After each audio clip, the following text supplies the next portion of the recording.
everybody. In today's video, which has been highly requested by the way, I am going to be giving you my advice for finding an apartment in New York City. First, some exciting news in my life. The reason I waited this long to make this video is because I wanted to go through the experience of finding an apartment twice before sitting down and giving out advice. So yes, I am moving. Nick and I found a new apartment, so this is probably one of the last times you're going to see this background. We found a new apartment about a month ago and we're moving in a few weeks. We're incredibly excited. Our new place is definitely a big upgrade from where we are now. If you want to see what our current apartment looks like, I'll link both of our previous apartment tours below so you can get an idea.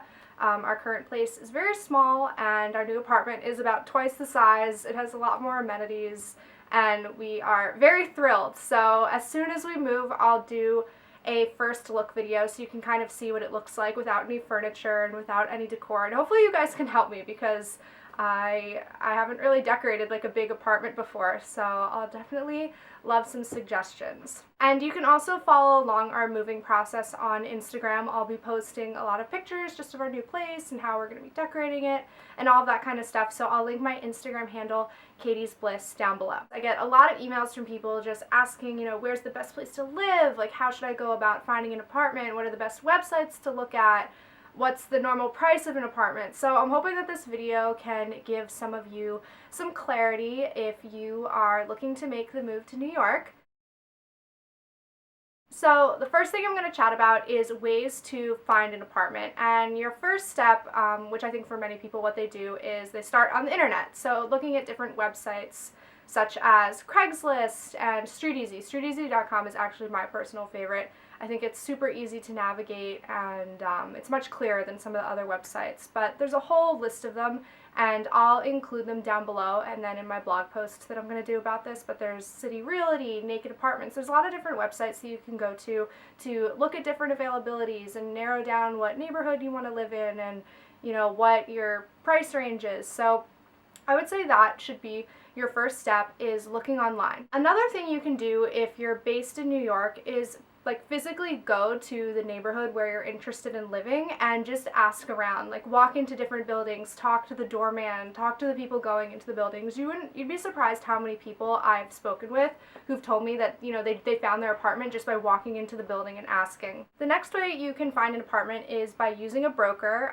This does come with a fee. You have to pay them a fee to help you find an apartment, but a broker can be really helpful, especially if you're in a time crunch. They'll also know of apartments that, you know, aren't even on the market yet, or maybe they'll have multiple apartments that they're listing, and if one of them doesn't work for you, maybe they have another one that will work. So brokers are great because they can help you find a place, but just be aware that you are going to have to pay them a fee, which typically is probably about 15% of your yearly rent or equivalent to one of your month's rent. So just keep that in mind. The next way that you can find an apartment is literally just by asking around. I am always seeing people writing statuses on Facebook being like, hey, I'm looking to move to New York. Do you know have any available apartments? Or, I mean, asking around your coworkers and friends and people you know that already live here.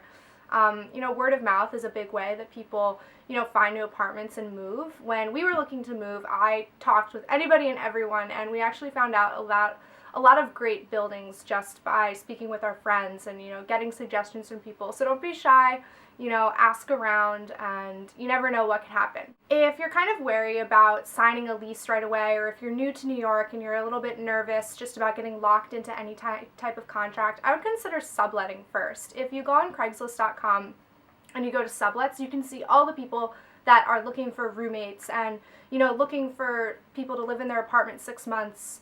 That type of thing. And this way you don't have to get stuck in any type of lease contract, you don't have to pay a broker, you don't have to pay a security deposit. You're kind of just moving right in and just, you know, picking up with the rent.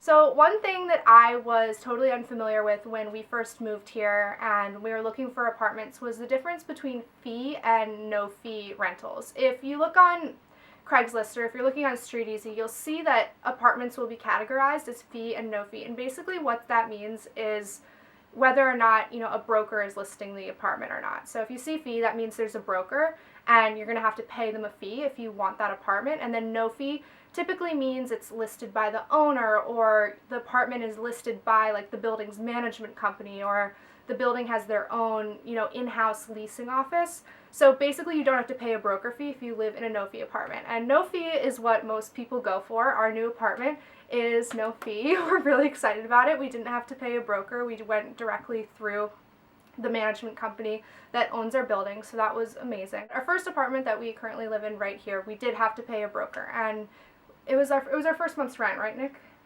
Mm-hmm. Yeah, we basically had to pay our rent to the broker as their fee. So there was a lot of fees up front. So that's the difference between a fee and no fee. I've detailed it out on my blog, like written it out. So if this is confusing to you, check out my blog post because I kind of break it all down. Next up, I just want to talk about some things to know that you may not have thought of when you're looking for an apartment in New York.